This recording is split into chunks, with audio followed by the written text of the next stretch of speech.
Sziasztok, üdvözlök mindenkit! Elnézést kérek, nem fogok a szemetekbe nézni, mert vezetek. Ez olyan, minthogyha magamban beszélgetnék vezetés közben, semmi telefon kezelésről nincsen szó, úgyhogy megelőzöm ezt a kis buszt. Teljesen legálisan teszem azt, amit teszek. Szóval nem fogok elmagyarázni mindent az elejétől, mert akkor nagyon hosszú lenne a videó. Most csak a tokeneknek a kifizetéséről és a működéséről fogok pár gondolatot ebben a kis videóban közölni. A hivatalos kommunikálás a tokenekkel kapcsolatban az, hogy 10-szerezni tudnak a tokenek. Mit jelent ez? Ez azt jelenti, hogy a cég azt jósolja, hogyha vásárolsz X mennyiségért tokent, X forintért, X euróért, teljesen mindegy miért, vásárolsz tokent, akkor havonta legrosszabb esetben azt a pénzt visszahozza, amennyit beletettél, minden hónapban nincs lejárata, folyamatosan.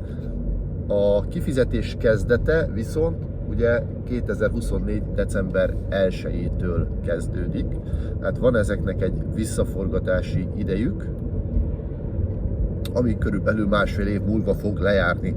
Ugye ezek a tokenek 2022. november 1-ével indultak el, kezdtek el ketyegni a rendszerben, azóta már építkeznek, azóta már folyik a visszaforgatás, és te ezekből a tokenekből tudsz még vásárolni. Na most, az okos szerződéseknek köszönhetően ez a dátum megmásíthatatlan. Tehát 2024. december 1-től mindenképpen megállításra kerülnek ezek a digitális csomagok, amelyeket te most tokenek formájában tudsz megvásárolni. Ami azt jelenti, hogy abban a pillanatban megáll az építkezés, és onnantól kezdve nem tud a csomagod szintet lépni. De ez nem összekeverendő azzal, hogy nem fog gyarapodni a csomagod. Jó? Hát a digitális csomagok úgy működnek, elindulnak egy start szinten, ahol a maximális kifizetés 500 euró havonta. A következő szint a Pro szint, ahol 2000 euró a maximális kifizetés havonta. A következő szint a Business szint, ahol 10.000 euró, és a legmagasabb a 20-20-as csomag, ahol 15.000 euró a kifizetési határ havonta. Na most a legrosszabb esetet vegyük a tokenekkel kapcsolatban. Mi van, hogyha ez alatt a 2 év visszaforgatás alatt nem gyűlik össze annyi kapacitás, annyi forgalom, hogy szintet tudjon lépni a csomagod? Ez előfordulhat simán, hiszen ez a 2 év, ez nem annyira sok, nem elég ahhoz, hogy annyi napelem kapacitás összejöjjön, hogy egy hónapban egyszerre annyi pénzt hozzon, hogy meg tudja váltani a következő csomag árát. Semmi baj nincs ezzel, nem jársz rosszul még így sem. Viszont tisztába kell lenni vele, hogy ez mit jelent. A számolás egyszerűségének az érdekében én most el fogom mondani, hogy 500 eurónyi tokent, hogyha vásárolsz, azért beszélek ennyivel, mert az olyan, mint hogyha egy darab digitális csomagot megvásárolnál, csak ugye a tokenek esetében nem kell szerencsére kifizetni az áfát, ezért tudunk 500 eurónyi digitális csomagról beszélni. Ugye, hogyha digitális csomag formájában vásárolod meg ezt, akkor 635 euró, ez az áfa tartalma. Oké, de most maradjunk a tokeneknél. Tehát, tegyük fel, hogy 500 euró értékben vásárolsz tokeneket. Ugye a cég azt mondja, hogy te legrosszabb esetben egyszerezést tudsz ezekkel elérni, ami azt jelenti, hogy havonta 500 eurót tud neked hozni a 500 euró értékben megvásárolt token mennyiséget. Na most ez nem hazugság, csak tudni kell hozzá pár információt. Például azt, hogy ez az egyszerezés egyáltalán nem biztos, hogy az első hónaptól be fog következni. Ugyanis minden attól függ, hogy az alatt a 2 év alatt, amíg le nem kapcsoljuk ezeket az okos szerződéseket, vagyis hogy a digitális csomagokat ki nem kapcsoljuk, addig mennyi forgalom, mennyi újabb token eladás történik, mennyi újabb digitális csomagértékesítés történik, és így tovább. Hogyha kevesebb történik, akkor nem fog tudni a csomagunk följebb lépni, nem fog tudni szintet lépni, tehát megmaradunk a legalsó szinten, ahol 500 euró maximális kifizetés. De simán lehet, hogy a 2 év alatt még annyit se ér el, hogy havonta neked 500 eurót hozzon. Valószínű, hogy nem fogja elérni. De nem szabad kétségbe esni. Tudni kell, hogy hogyan működik a csomag. Ugye, mivel hogy a napsütés fogja nekünk termelni az energiát, tisztában kell azzal lenni, hogy a téli hónapokban sokkal kevesebb bevételünk lesz, mint a nyári hónapokban. Tehát, mikor lejár ez a csomag, ugye 2024. december 1-ével, pont a rosszabb hónapban fog lejárni a csomagunk. Tehát mindenki, aki december másodikán, vagy nem tudom, hanyadikán lesz a kifizetés, kap egy kifizetést, valószínű, hogy a legkisebb kifizetést fogja kapni, mint amit az egész év bármelyik másik hónapjában fog kapni. Hiszen a legrosszabb hónapban fog lejárni a csomag. Ez egy ilyen szerencsétlenség, de tudni kell, tisztában kell azzal lenni, hogy amennyi pénzt fogunk abban a decemberben kapni, sokkal-sokkal többet fogunk fél év múlva már kapni, mert akkor sokkal többet süt a nap abban a hónapban. És mivel a mi csomagunk, a tokeneink a napsütésből fogják hozni a profitot, ezért egyértelmű, hogy ha többet süt a nap, akkor többet fogunk kapni. Szóval ettől nem szabad megijedni az első hónapban. Attól sem szabad megijedni, hogyha júliusban nem kapunk 500 eurót, tehát a befizetésünknek a 100%-át nem kapjuk vissza, ugyanis az idő elteltével igaz, hogy az építkezés, a 100%-os visszaforgatást mi leállítjuk az okos szerződés által, de a növekedést nem áll meg. Tehát a további token bevonások folytatódnak, a további digitál csomag eladások folytatódnak, és a további visszaforgatás is folytatódik, csak nem 100%-ot forgat vissza a bevételből, hanem 20%-ot. Ugye a kifizetés az úgy néz ki, hogy a megállítást követően 20% teljes visszaforgatás a saját digitális fánkba, 10% megy kifizetésnek annak a marketing ügynökségnek, aki neked felépítette ezt az egész rendszeredet, és egy másik 10%-ot pedig te az alapfában lévő pozíciódba kapsz vissza, újravásárlás formájában, wattok formájában. Tehát az alaprendszeri csomagodat is gyarapítja a digitális csomagod, a megállítást követően, meg a token csomagod is. Jó?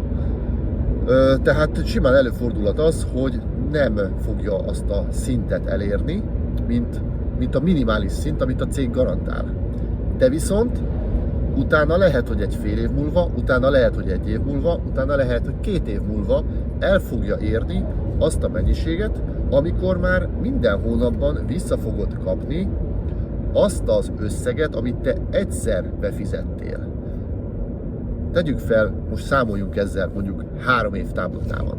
Ugye 2 év után lejártak az okos szerződések, de nem kapsz még olyan sok pénzt, hogy te az egyszeri befizetésedet minden hónapban visszakapd. De 3 év múlva lehet, hogy eléri azt a szintet a csomag, hogy minden hónapban visszahozza azt a pénzt, amit te egyszer belefektettél. Ez felfoghatatlan és hihetetlen dolognak tűnik, ezért kell ismerni a kifizetési rendszert, ezért kell ismerni a digitális csomagok működését, és ezért kell ismerni a tokenek működését, meg az egész alaprendszer működését, hogy ezt megértsd, és felfogd, hogy ez valóban így működik. És hogyha erre a szintre eljutsz, hogy megértetted, beengedted az elmédbe, vagy nekem hagytad, hogy elmagyarázzam és megértessem veled, akkor onnantól kezdve rohansz és vásárolsz tokent. Tokent vehetsz a legalacsonyabb összegtől, tehát hogyha neked most van, azt mondod, 10 000 forintod, amit tokenbe akarsz fektetni, még úgy is, hogyha nem bízol benne, akkor 10 000 forintot fektetsz bele. Ha van 100 000, akkor 100 000. Ha többed van, jobban bízol ebben a rendszerben, már megértetted, hogy hogy működik, és tudod, hogy ez tényleg profitot fog hozni, akkor többet fektetsz bele. Ez ilyen egyszerű. Tehát meg lehet azt is csinálni, hogy tényleg csak kísérletezés jelleggel. Az igaz, hogyha most kísérletezésképpen egy kisebb összeget beleraksz és megvárod a másfél év múlva, ugye a 2024 év végét, és utána még többet akarsz belerakni, akkor arra már sokkal többet kell majd várni, hogy megjöjjön, hogy kijöjjön. Ezért fontos a tájékozódás, ezért fontos az, hogy megismerd a rendszert, és tudjad, hogy hogyan fog kijönni a matek. Mert minél előbb raksz bele, annál hamarabb tudsz belőle profitálni. Később beszállók is fognak belőle profitálni, csak sokkal hosszabb távon, sokkal kisebb mértékben.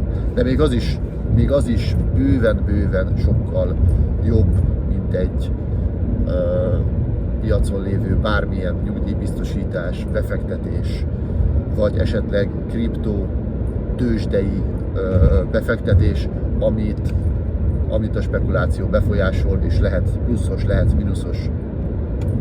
Ebben csak pluszos lehetsz, az idő az egyetlen ismeretlen.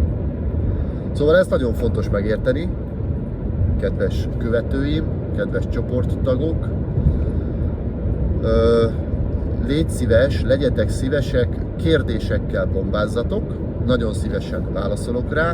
Nem tudom, hogy mennyire ismeritek a rendszert, valószínű, én nem mondok el minden olyan információt, amire nektek szükségetek van, hiszen én már, mivel benne vagyok régóta is tudok sok dolgot, lehet, hogy nekem magától értető evidens dolgokat nem mondok el, viszont számotokra kérdés, hiszen újak vagytok a rendszerben, vagy még csak most érdeklődtök iránta.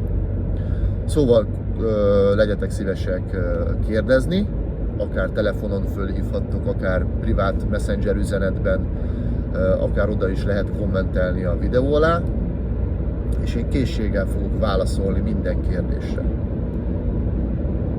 Aki viszont nem ismeri a rendszert, és úgy van róla véleménye, az vagy tartsa meg magának, vagy vegye a tiszteletet és a fáradtságot arra, hogy mielőtt véleményt formál, azelőtt tájékozódik hivatalos forrásokból, és hivatalos